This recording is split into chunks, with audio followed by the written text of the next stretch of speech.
Podtech Colum.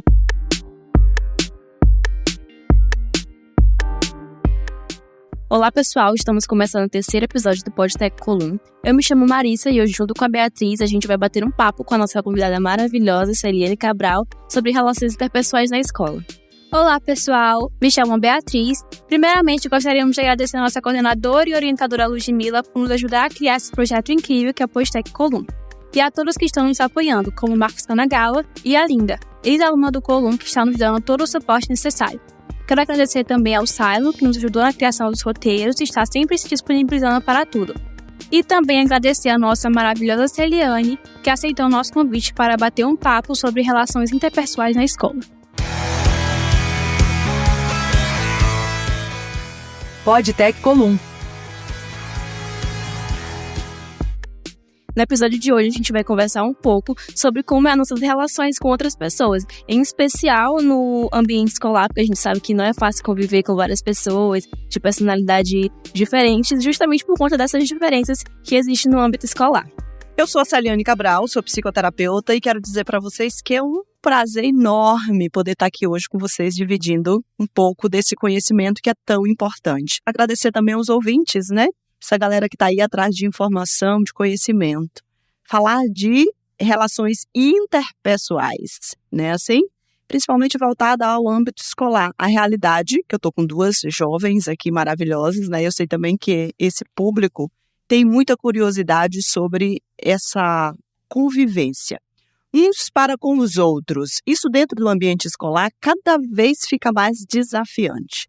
E o que são ou o que é uma relação interpessoal? É a forma como eu, me relaciono com as pessoas, com os demais. E olha só como é legal isso. Não existe relacionamento sem comunicação. Então, a primeira coisa que nós precisamos estarmos atentos são aos processos de comunicação. Como eu me comunico? Então, eu trouxe aqui uma informação para vocês que ela é, no mínimo, curiosa. Às vezes, nós achamos que a comunicação ela depende única e exclusivamente das palavras, não é assim? Então, há uma preocupação em escolher as palavras. Será que essa palavra está correta? Será que as pessoas entendem as palavras que eu digo? Mas dentro de um processo de comunicação, somente 7% do processo são as palavras. 38% é a forma como a gente diz essas palavras. E 51% é a nossa expressão corporal ao dizer essas palavras. Ou seja, a nossa comunicação, ela é mais pela forma como eu me comunico do que como eu as digo. Então, o que acontece muitas vezes dentro desse ambiente escolar, aonde a gente procura construir relacionamentos? Há uma disfunção nessa comunicação. Às vezes, vamos começar mesmo de dentro da sala de aula. Às vezes, os nossos professores, os professores de vocês, eles têm todo o cuidado das palavras que eles vão utilizar ao se comunicarem. Porém, ao demonstrarem essas palavras ou ao aplicarem os conteúdos, há uma disfunção na comunicação corporal. Você sente que aquele professor, ele está cansado, ele está afadigado, ele está estressado, porque ele tem uma vida pessoal fora daquela sala de aula. Sem falar verdadeiramente que existe o quê? Eles estão muito sobrecarregados. E isso tudo passa na comunicação dele ao ministrar um conteúdo. E aí, o que acontece? No processo de comunicação, a responsabilidade da comunicação é sempre do comunicador. Se o comunicador ele não está prestando atenção nas palavras, na forma como ele está dizendo as palavras e como ele se comporta ao dizer aquilo, ou seja, na sua expressão corporal, imagina qual é a mensagem que chega. É por isso que muitas vezes na sala de aula nós temos aqueles alunos que se identificam com determinados professores e outros não. Outros se identificam com outros professores. Porque associado a esse canal de comunicação, Nós entendemos as mensagens de forma visual, auditiva e também de forma sinestésica. Como que eu sinto aquilo que o outro me diz? E aí, trazendo isso para as relações entre os alunos, o que acontece quando a gente não vai com a cara de alguém? Não é assim? Às vezes a pessoa nem falou com a gente, a maioria das vezes não falou.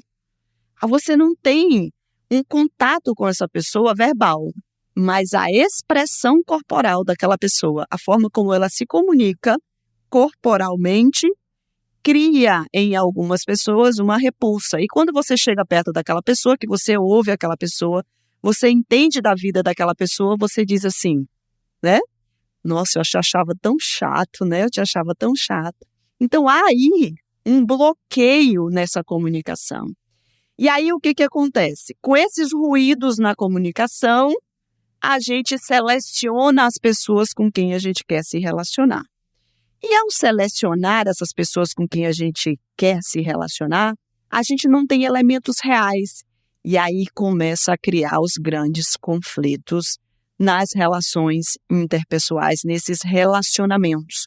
Eu não conheço o outro, eu não sei quem o outro é, eu não sei como é a vida dele, eu não sei como ele sente a própria vida, mas eu já faço a minha seleção. E hoje a gente vive ambientes muito conflituosos devido a essa falta de entendimento desse processo de comunicação. Faz sentido isso para vocês? Faz total sentido. Certo. Eu acho muito importante a gente conhecer mais sobre esse conceito do que é relação interpessoal, porque a gente vive no ambiente escolar sempre em grupo, né? Então, por isso a gente tem que procurar manter esses laços fortalecidos para uma melhor convivência dentro da escola. Então, fala pra gente o que dificulta essas relações em grupo e o que a gente pode fazer para fortalecer o respeito e a comunicação ali no ambiente escolar. Perfeito. Como que eu identifico, né? Essa pauta, ela é uma pauta rica e que nós passaríamos aqui, horas e horas falando, né, nessa pauta. Falar de relações interpessoais é impossível se nós não falarmos de relações intrapessoais. Porque aquilo que eu mostro fora de mim, ou seja, a forma como eu me relaciono com as pessoas está intimamente ligada com a forma que eu me relaciono comigo mesma. Então, imagina só, nós vamos começar rapidinho a fazer assim, um passeio numa linha do tempo. Quando nós somos crianças, bem pequenininhas, nós somos induzidos a não conhecermos ou a não entendermos o que passa dentro de nós, os nossos sentimentos. Quando a gente cresce mais um pouquinho, mais uma vez, a gente é ali, colocado a não querer entender, compreender os nossos sentimentos. Na infância, quando você cai, você machuca alguma parte do seu corpo, rapidamente aparece um adulto e diz assim para você, não foi nada, foi um pulo, né? Então, você ali não identifica aquela parte dolorida sua e o sentimento, o choro, a vergonha de chorar naquele momento. Na adolescência, o que acontece? Suas primeiras paixões, seus primeiros relacionamentos, as suas dúvidas, as suas perturbações com as suas mudanças físicas e emocionais. O que acontece com a maioria dos adultos? Ou então, dentro do ambiente escolar? Isso vai passar. Isso é bobagem. Deixa de besteira, né? Você está dando muita importância para isso. Mais uma vez, nós somos convidados a não entendermos o que se passa dentro de nós. Só que aí o que acontece? Esses sentimentos, eles ficam vivos dentro de nós como uma lâmpada forte. Eu começo a perceber que eu fico triste, eu fico alegre, eu fico zangada e eu tenho medo. Só que eu não sei o que eu faço com isso. E aí, como eu não sei lidar com esses sentimentos que vêm dessas emoções que todo ser humano tem, a nossa parte reptiliana do nosso cérebro age em total defesa. Então, se alguém fala para mim em tom alto, o que eu vou fazer? Eu vou devolver na mesma altura ou mais. Eu vou falar com um tom ameaçador, porque eu preciso mostrar para o outro que eu tenho mais força. Essa parte é uma parte selvagem do ser humano. Ele sente a emoção, tem o sentimento, mas ele não sabe lidar com isso. Então, olha só, Para que a gente aprenda a ter relações interpessoais de respeito, de solidariedade, eu preciso, primeiramente, ter essa mesma relação comigo. Quando eu fico triste, o que eu faço com essa tristeza? Se eu não pegar essa tristeza e não cuidar dela, eu vou ficar refém dela. Porque quantas pessoas vocês conhecem que estão refém das tristezas que sentem? Não é assim? Tomam medicação, ficam presas dentro do quarto, têm pensamentos suicidas, querem sumir desse mundo porque não conseguem lidar com a tristeza que têm. Não é assim? Quantas pessoas vocês conhecem lá fora que, num momento de raiva, destrói tudo? Acaba as amizades que tem porque não sabe lidar com a força que tem essa raiva. E aí cria verdadeiros inimigos. Só que o que acontece lá dentro dele? Ele também começa a ser inimigo dele mesmo. E aí ele não tem noção de respeito. Ele não, por não entender os sentimentos dele, ele também não entende o sentimento do outro. Por que o outro tem também aquele comportamento? Por que o outro sente o que sente?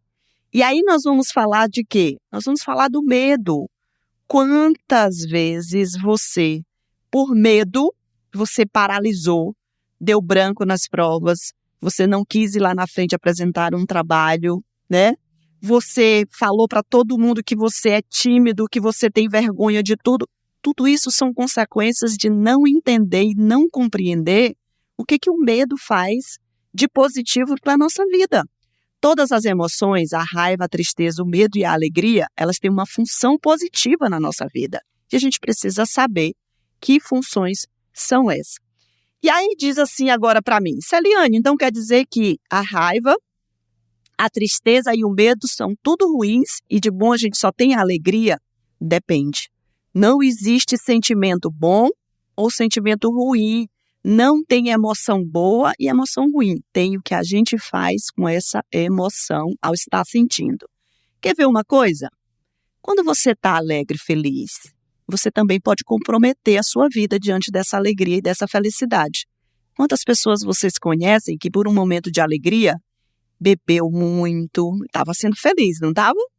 Perdeu o dia de trabalho, deixou de ir à escola no dia seguinte, na internet até de madrugada, que é maravilhoso, não é assim? O digital, sedutor total, estava alegre, estava feliz, conversando, jogando, e ele não soube administrar a emoção da alegria e se prejudicou com isso.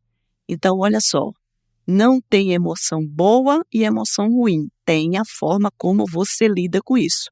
Então, enquanto a gente não aprender a lidar com os nossos sentimentos, com as nossas emoções, a gente não vai aprender a ter relações interpessoais saudáveis. Então, o convite é, antes da gente aprender a fazer isso para fora, vamos aprender a fazer isso dentro de nós. Podtech Colum. Eu penso que muitas vezes nossos sentimentos são tirados da gente. Algumas situações é que você não pode chorar, tem que parecer forte, ou porque você não está chorando, você não está sentindo nada. Então eu quero saber como que a gente lida com essa situação, como a gente aprende mais sobre nossos sentimentos. Perfeito. Olha só, nós vivemos hoje numa sociedade muito extremista, né? Se você chora, você é fraco. Se você não chora, né? Você é muito forte. Então, quando se trata de sentimento, se trata de emoção, não tem a ver com ser forte, com ser fraco. Tem a ver com o indivíduo, com aquele ser humano que precisa demonstrar o que ele sente. Senão, ele vai guardando, e chega uma hora que o que acontece? Ele vai explodir. Então, o ideal, verdadeiramente, é que a gente olhe para cada ser humano e pense. Cada um é uma caixa de surpresa. Cada um é um universo de possibilidades de troca, de aprendizado. Se a gente olha cada ser humano com essa perspectiva de que aquela pessoa, ela pode me ensinar algo e eu posso também ensinar algo a ela, o que vai acontecer? Vai acontecer uma troca linda, uma troca maravilhosa. Mas nós, mais uma vez, o que nós fazemos? Por vivermos nos extremos, a gente pega e compara imediatamente. Os pais comparam os filhos, a gente compara nossos amigos. E olha, a comparação, ela é maléfica para o nosso desenvolvimento. A comparação destrói a autoestima. Então, não se compare com ninguém e nem permita que as outras pessoas te comparem também. Por quê? Se é para fazer comparação, você precisa se comparar com você mesma. Legal, o ano passado eu fui uma aluna mediana. Então, eu preciso me comparar com o resultado que eu tive o ano passado para mim melhorar este ano, se eu assim decidir. Eu acho que eu estou muito grossa, eu estou muito irritada, certo? Então, o que eu posso fazer para melhorar isso? Uma coisa legal, tirei notas baixas no semestre passado, vou ficar choramingando, me comparando com os outros? Não vai mudar o resultado. O resultado vai mudar partindo da perspectiva de que você tem consciência de por que você tirou aquele resultado e agora você quer mudar, então você vai ter que buscar estratégias novas, tá? Para poder melhorar os seus resultados. Então, não liguem para o que as pessoas dizem de você. Ligue para o que as pessoas querem ajudar você. Isso faz diferença. Sim, e a gente entende também que dentro da escola a gente não se relaciona somente com os nossos colegas, somente com outros alunos. Também tem os professores, que são outros indivíduos que estão ali convivendo com a gente. E eles precisam de muita empatia e muita paciência para compreender o aluno, para estar lhe dando a aula, fazer com que a relação dê certo, é claro, respeitando os próprios limites para que haja ali um respeito, né? Então, o que seria importante para o professor conseguir manter essa boa relação com os alunos? O mais importante seria, eu vou abrir também aqui um espaço para a gente falar dentro do nicho dos professores, falar também da família, tá? Existe uma coisa chamada negligência. E onde há negligência, há indisciplina. A negligência e a indisciplina, elas andam juntas. Então, imagina só, quando eu tenho, dentro do ambiente escolar, eu tenho o comportamento de professores que negligenciam o papel dele de educador, né? Porque o professor ele não está ali apenas para passar um conteúdo. Ele está ali para participar efetivamente da educação dos alunos. Quando há uma negligência, gera uma indisciplina. E essa indisciplina ela é gerada do aluno para o professor e também do professor para com o aluno. Quando a família quer transferir única e exclusivamente para a escola o papel de educar, há também o quê? Uma negligência. E automaticamente, tendo a negligência, acontece um comportamento de indisciplina. Então, a gente não pode pegar esse papel de educar e entregar apenas para a escola ou entregar apenas para a família. Por quê? Porque a escola, ela chega a ser uma extensão dessa educação. O que você pratica em casa, você demonstra na escola. O que você aprende na escola, você traz para dentro da sua casa. Então, escola e casa deveriam ser, assim, andar bem juntinhas. Os pais, as famílias deveriam participar mais disso. Nós não sabemos de muitas deficiências que o sistema escolar tem. E nós sabemos também de muitas deficiências que a própria educação familiar tem. Então, olha, eu quero fechar exatamente essa pergunta abrindo o seguinte pensamento na cabecinha de vocês que estão ouvindo agora esse conteúdo incrível. Se você tem até 20 anos, eu vou aumentar mais um pouquinho, até 22 anos, você ainda não está vivendo a sua vida. Você está vivendo a vida das pessoas que te proporcionam um ambiente para que você ali evolua, cresça. Então, essa vida ainda não é a sua, tá? A vida do papai, a vida da mamãe, a vida do ambiente escolar, a vida lá dentro da sala de aula não é a sua vida. Não traga isso para você. A sua vida vai ser depois dos 22 anos, que o seu córtex pré-frontal vai estar todo formado e você vai ter decisão, poder de decisão para fazer as suas escolhas de forma mais madura. Então, a sua vida só vai ser construída quando você começar a colocar em prática tudo o que você aprendeu até os 22 anos. Então, relaxa, tá? Fica com essa vida que você quer para você, nos seus pensamentos firmes, com os seus sonhos firmes. Sonha. Sonha porque todo sonho, ele começa nos pensamentos. E depois dos 22 anos, você vai colocar em prática toda essa jornada do que você aprendeu, aí você vai construir a sua vida. Então, se você pensa assim, eu tenho uma vida muito ruim e você não tem ainda seus 22 anos, lembra, essa vida não é sua. Essa é a vida das pessoas que estão fazendo o melhor que podem para ajudar você no futuro a construir a sua vida. Sim, mas você acha que de alguma forma nossas relações na escola, e não só na escola, mas também fora dela, podem afetar nosso aprendizado não só academicamente, mas na nossa vida em geral? Podem. E tem um poder muito grande, porque o ambiente, ele modela a gente, né? Nós somos frutos também do ambiente que a gente convive.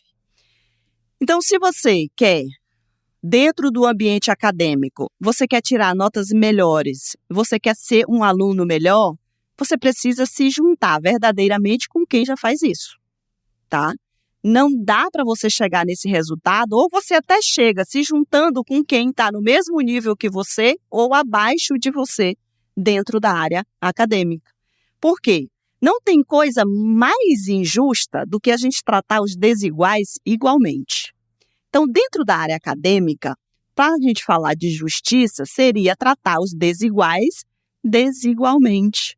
Ou seja, qual é a necessidade da Maria? Qual é a necessidade do Pedro? Qual é a necessidade do João, tá? Para que o Pedro renda mais, como que eu posso ensiná-lo? Como que eu posso contribuir? Quando você tem esse ambiente que ele é justo, trata os desiguais desigualmente, há um crescimento exponencial para todos. Agora, quando o ambiente ele quer nivelar todo mundo igual, ou seja, o que acontece? A nivelação, ela geralmente é para baixo.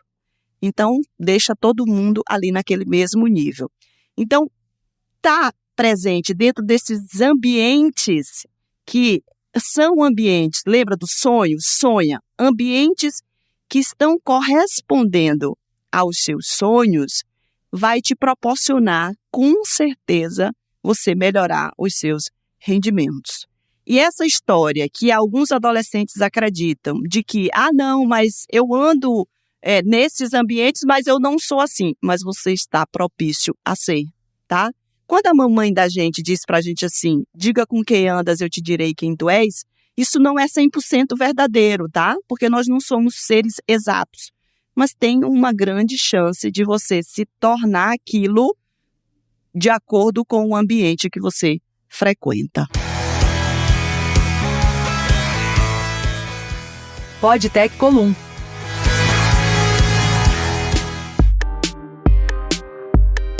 Então, esse foi o nosso PodTech de hoje com a nossa Celiane Cabral, nossa colega. É um assunto muito necessário, né, pra gente aprender a conviver dentro do ambiente escolar. Nós esperamos que vocês tenham gostado. Quer falar alguma coisa para terminar? Eu quero agradecer vocês, né? Quero agradecer a Ludmila por esse convite. Quero dizer que eu estou à disposição e dizer que verdadeiramente nós somos hoje aquilo que a gente aprendeu ao longo da nossa jornada. Então busquem cada vez mais aprender e aprender coisas novas, conteúdos novos, porque se a gente quer mudar a nossa vida, a gente precisa aprender coisas novas e ter acesso a conteúdos novos. Obrigada mais uma vez e eu adorei estar aqui com vocês. A gente agradece a nossa participação. Então é isso, esperamos que podemos ter ajudado vocês em alguma coisa. Até a próxima. PodTech Colum é uma iniciativa PIBIC Ensino Médio do Colégio Universitário da UFMA. Roteiro e apresentação Leandra Menezes e Marissa Holanda. Direção e coordenação Ludmila Godin. Sonoplastia Cylon Souza.